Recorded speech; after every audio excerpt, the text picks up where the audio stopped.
Hello everyone, it's me Alida. I am here.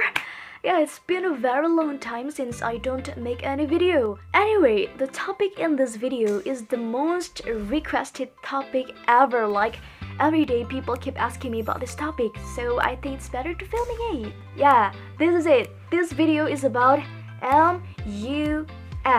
Without any long intro, let's get into the topic. Di kesempatan kali ini, aku bakal kasih tahu kalian tentang hal apa aja yang harus kalian ketahui sebelum kalian ikut MUN. Hal pertama, what is MUN? Kan ada tuh pepatah yang mengatakan kalau tak kenal maka tak sayang. So, kita kenalan dulu sama MUN. So, what is MUN?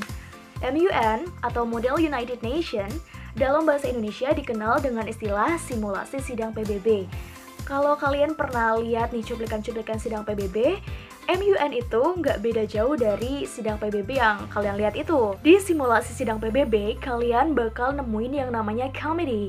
Committee ini contohnya adalah UN Women, UNICEF, UNESCO, dan masih banyak lagi. Biasanya, jumlah dari committee disesuaikan dengan kebijakan dari pihak penyelenggara. Tapi selain committee, ada juga yang namanya allocation country, which is negara yang akan kalian wakili sebagai delegasi di sidang tersebut. Biasanya setiap negara itu mengirimkan satu delegasi untuk setiap committee-nya. Tapi karena MUN ini udah berkembang banget di seluruh dunia, dan bahkan sekarang udah banyak banget pihak-pihak yang menyelenggarakan MUN, ya pasti kebijakan dari pihak-pihak tersebut bakal berbeda. Jadi sebelum kalian ikutan, pastiin kalau kalian paham dengan kebijakan dari masing-masing pihak penyelenggara. Hal kedua, in this whole online thing, sekarang kan konferensi-konferensi digelar secara online, secara virtual. So, apa sih bedanya konferensi secara langsung dan konferensi secara online? Online juga langsung sih, tapi ya maksudnya secara online gitu ya. Poin pertama, pakaian. Karena basically aku belum pernah ikut MUN sebelumnya, jadi untuk online conference, aku tanya teman aku yang udah pernah ikut MUN secara langsung, untuk 2 hari conference, kita harus pakai baju apa aja gitu. Terus kata teman aku, dia bilang kalau hari pertama harus pakai formal suit, terus hari kedua baru bisa pakai kayak pakaian tradisional dari negara asal. Misalkan Indonesia cukup pakai batik gitu ya, udah ciri khas banget. Karena udah dapet insight dari temen aku itu, akhirnya di hari pertama aku memutuskan untuk pakai formal suit. Karena aku nggak punya jas yang formal, akhirnya aku pakai cardigan. Untung cardigan aku tuh warna hitam, gelap-gelap semua sih emang cardigan aku. Dan karena online conference, jadi yang nampak cuma bagian sini sampai sini, bukan from head to toe harus nampak kan. Jadi itu memudahkan banget sih buat aku. Dan surprisingly, coba tebak apa yang terjadi di lapangan? Jadi di lapangan aku tuh lihat banyak dari delegasi-delegasi itu, teman-temanku yang lain ternyata nggak pakai formal suit. Yang pakai formal suit itu kayak bisa dihitung sama jari gitu loh. Kebanyakan dari mereka lebih santai, pakai t-shirt dan sejenisnya. Bahkan ada yang pakai t-shirtnya yang bergambar-bergambar gitu. Ya oke lah. Mungkin karena online conference jadi segala dimudahkan. Tapi di hari kedua aku yang tadinya mikir oke, aku mau pakai kaos aja deh, toh aku berhijab dan bakal ketutupan, tapi akhirnya aku memutuskan untuk pakai baju batik. Ya, aku mikir like kita kan jadi delegasi dari sebuah negara, which means kita tuh orang-orang yang terpilih. Jadi ya baju yang kita kenakan, pakaian yang kita kenakan, aku kira itu merepresentasikan diri kita juga. Ya kalian tau lah kalau misalkan kita berpakaian rapi pasti lebih enak dipandang. Cuma balik lagi sama pribadi masing-masing kalau masalah itu. Poin nomor 2. Nah, di sini aku bakal ngebahas tentang masalah teknis on dan off kamera. Boleh nggak sih kalau kita tuh off kamera selama konferensi berlangsung, ngomong ya ngomong aja, nggak pakai kamera dinyalain?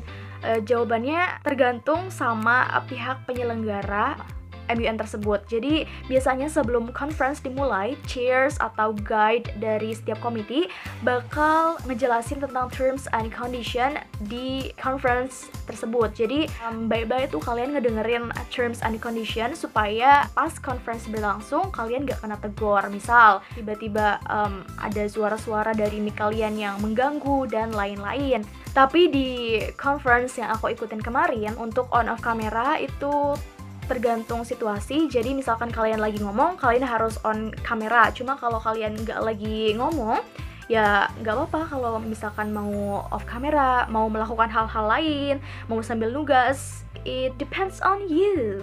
Poin nomor 3, uang.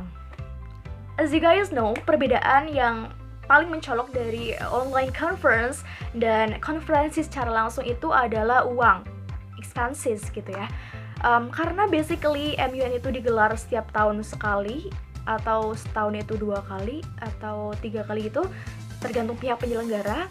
Dan biasanya tempat penyelenggaraan MUN itu berbeda-beda. Jadi misalkan tahun kemarin itu di USA, tahun sekarang itu bisa di Jepang gitu ya. Kalau kita delegasi dari Indonesia, kita ke Jepang nggak mungkin dong nih, capek bun, capek. Kita butuh uang yang nggak sedikit. Contohnya untuk akomodasi tiket pesawat dari Indonesia ke Jepang itu nggak murah loh bun.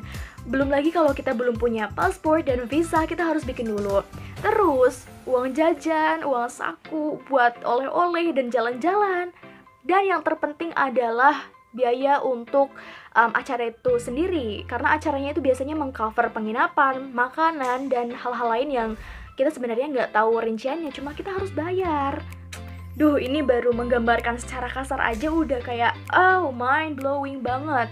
That's why we need sponsor. We need to gain sponsorship supaya kita bisa berangkat MUN itu dengan perasaan tenang karena nggak mengeluarkan that much money. Beda cerita sama online conference, karena online conference basically digelar secara online.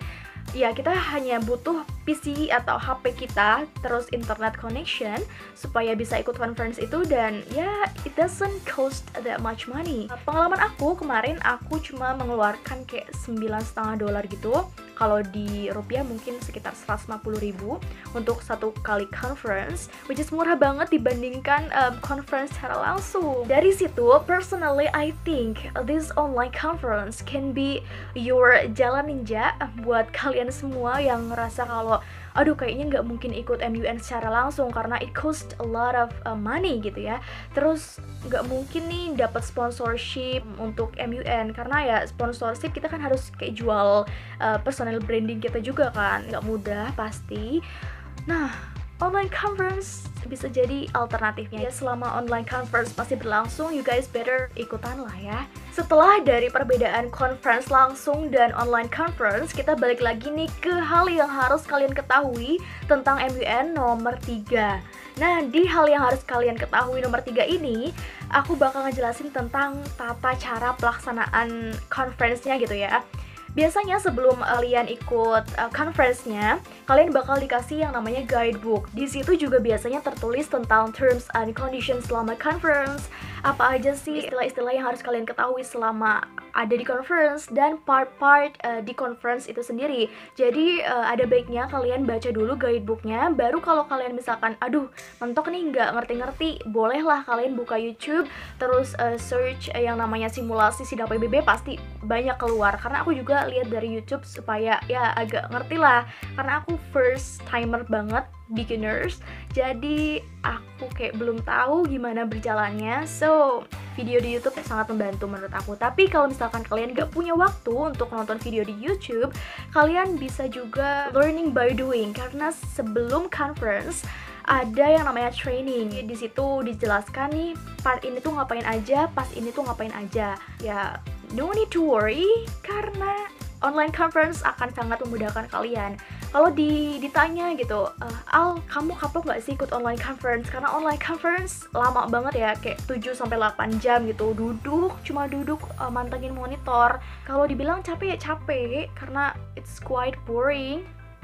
Beda sama conference secara langsung, bisa di unmuted caucus, kita bisa jalan-jalan, bisa bincang-bincang sama yang lain. Kalau di online conference kita cuma bisa chit-chat lewat our screen. Aku sih sejauh ini nggak ada rasa kayak kapok karena aku malah kepikiran untuk ikut online conference lagi. Cuma kalau misalkan ada kesempatan untuk ikut conference secara langsung, aku insyaallah bakal ambil kesempatan itu.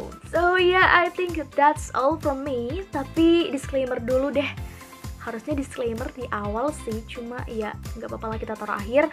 This video pure based on my experience. Jadi kalau misalkan ada dari kalian yang ngeliat video ini dan ngerasa, ih gue tuh lebih expert loh daripada Alida, atau misalkan ada dari kalian yang pengen berbagi cerita tentang ya pengalaman kalian ikut MUN, kalian bisa juga share ke aku lewat kolom komentar.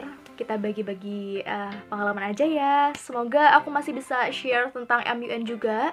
Mungkin di kesempatan yang akan datang sih, tentang berkas-berkas yang harus kalian siapin ketika MUN dan lain-lain. Gak lupa aku juga mau ngucapin terima kasih banyak buat kalian semua yang nonton video ini sampai akhir. Karena video ini sebenarnya agak gimana gitu ya, cuma aku berharap video ini dapat bermanfaat buat kalian first timer atau beginner, sama aja ya, yang pengen nyoba ikut MUN tapi merasa ada keraguan dalam diri kalian. Awalnya aku juga ngerasa ragu karena aku belum pernah ikutan, cuma you guys will never know if you never try, right?